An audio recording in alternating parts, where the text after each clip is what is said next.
Hey Steve, I'm here. Oh my god, what are you doing? Oh, this? Treefall Studio's released a new game. See ya! Okay, carry on.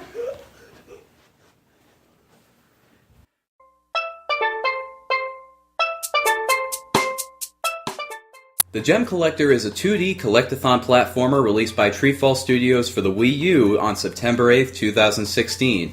You might remember Treefall Studios as the makers of the Perplexing Orb, which still stands as my lowest scoring review to date.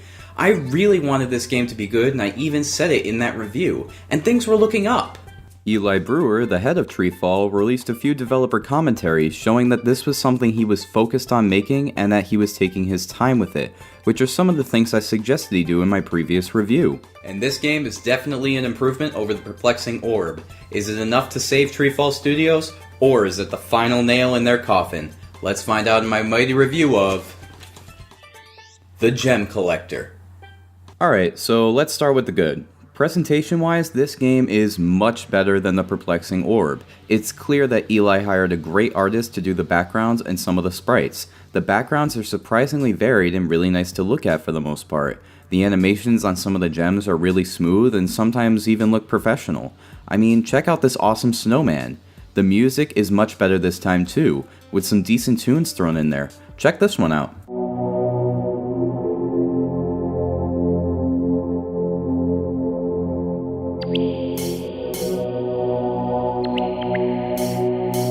The controls are also better. The main character is very responsive and it's easy to control where he goes. The game is also longer than 20 minutes this time, clocking in at around 90 minutes for a 100% completion. With that being said, I want to point out that I said this stuff is just better, not good, and there's a reason for that. This game is bad. I'm going to start the bad stuff off with the music. Yes, there's a decent track or two in here, but most are just a bunch of loops someone made in FL Studios piled onto one another. I mentioned before that some of the songs are decent, but none of them are really memorable, and a few are just plain awful. The same goes for the sound effects. Some are fine, if a bit simple and repetitive, but there's a huge lack of variety. The effects may have been less repetitive if the different gem values related to different notes being played, or if different monsters made different noises when killed. Oh, and there's no sound effect when you jump. And we're just getting started. There's also the graphics. I mentioned that the backgrounds are really impressive, but that just ends up showing off how terrible some of the sprites are in front of them. To start off, look at the main character. How can you have a gem look like that, and a main character look like this? It's ludicrous. The one thing that you see throughout the entire game, and he looks like a potato held on top of a half-filled potion bottle. And look at his running animation. Who runs like that? It's as though you can hear him shouting, "Help! Someone get me out of this terrible game!"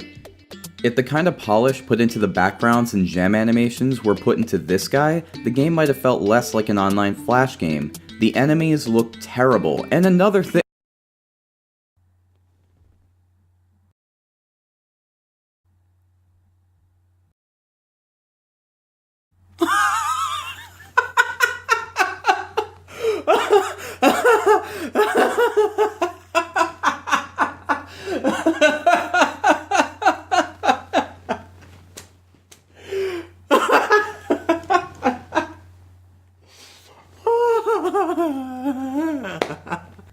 That is friggin' hilarious. Is that a tiger?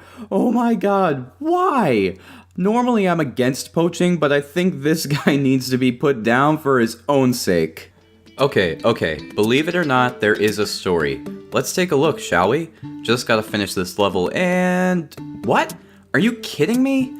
Look, if you want to have a block of text tell your story at the beginning of your game, be my guest, but don't have the game skip the story when the player finishes the tutorial level without giving me a button prompt. You can't even go back and play this level again, so the only way to see the story again is to restart the game, just like in Perplexing Orb, and you can't even do that without deleting your first game. Either way, I am not playing this shit again. So here's the story from Metacritic. Embark on an adventure as Nomi, the volunteer gem collector from the Earth Tribe.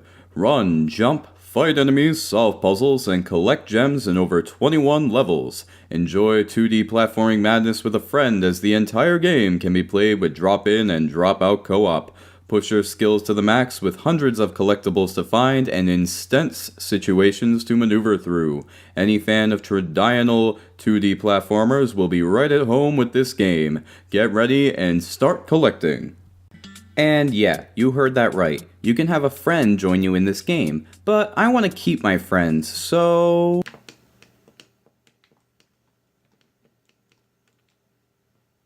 What? Anyway, it's about time we moved on to the next set of problems this game has. It's gameplay.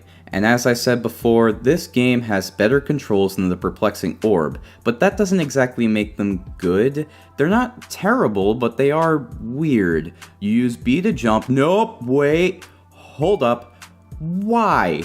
Why make the jump button B? It's always A, it always has been A, everyone uses A. On top of that, to do a short jump you have to hold down the left trigger. Again, why? Why is there a button to hold for a short jump? Typically the height of a jump in a 2D platformer is determined by the amount of time the jump button is held down. Short jump means short hold, long jump means long hold. It's been this way since Super Mario Bros. Because having to map an additional button just to low jump is much more convoluted and less fun to play.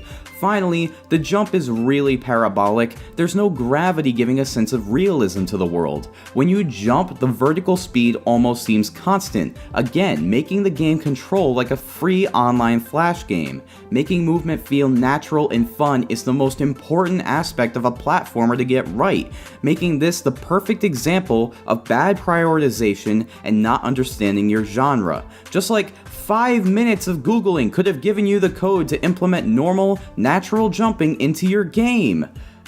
Anyway, you hold Y to sprint and press A to open doors.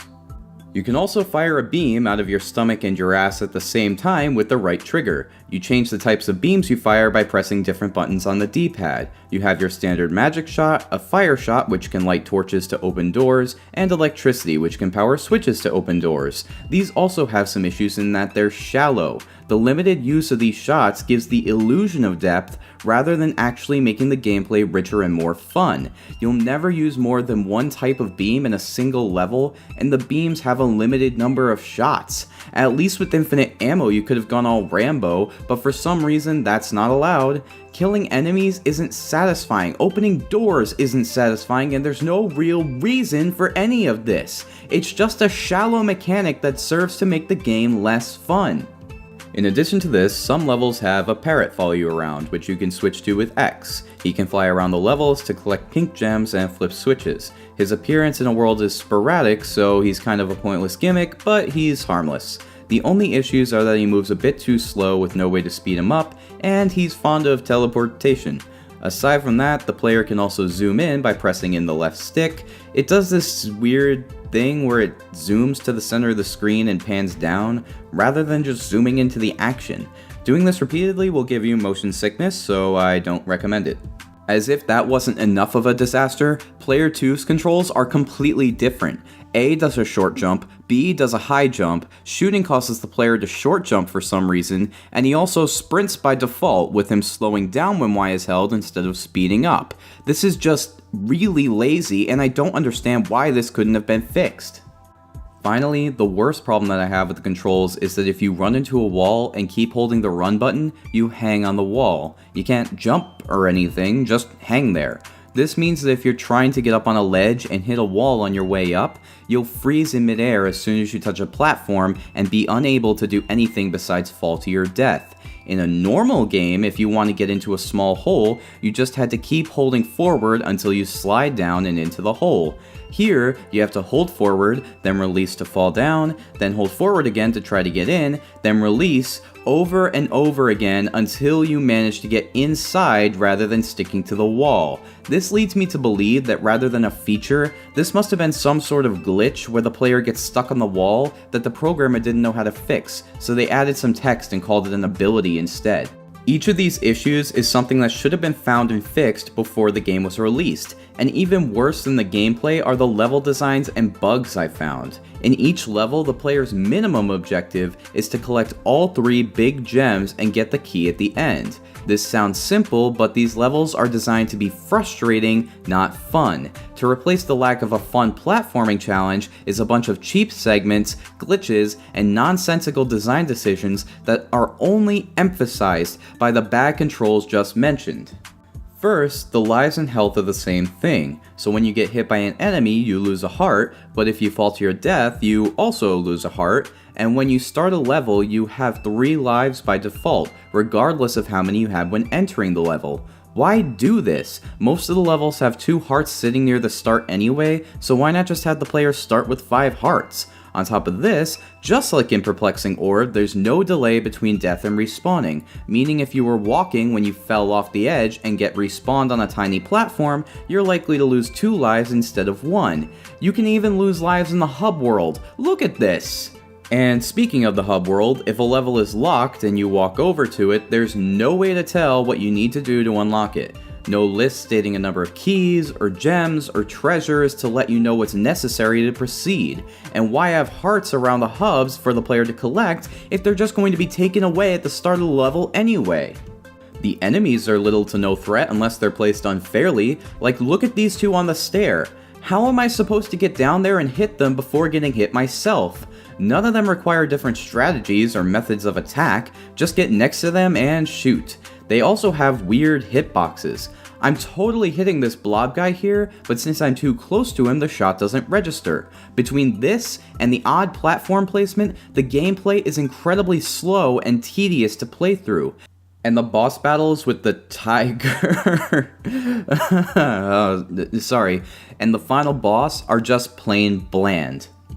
Lastly, I've been told that Eli said this game would be a good speedrunning game, so why are there auto-scrolling levels? These types of levels are usually poor to begin with. They slow down gameplay, being a speedrunner's worst nightmare. But adding into that the slow scrolling, the unfair platform placement, the fact that the game doesn't start to scroll until like 5 seconds after the level starts, and the fact that the game glitches when you die on one of these levels and you lose all of your lives instead of just 1, and you can see that these levels are just a complete mess. Come to think of it, all the vertical levels are auto-scroller, and rather than having the screen scroll with the player simply flies off screen. So let me take a guess here. The programmer couldn't figure out how to make the game scroll vertically with the player's movements, so instead they made it scroll automatically.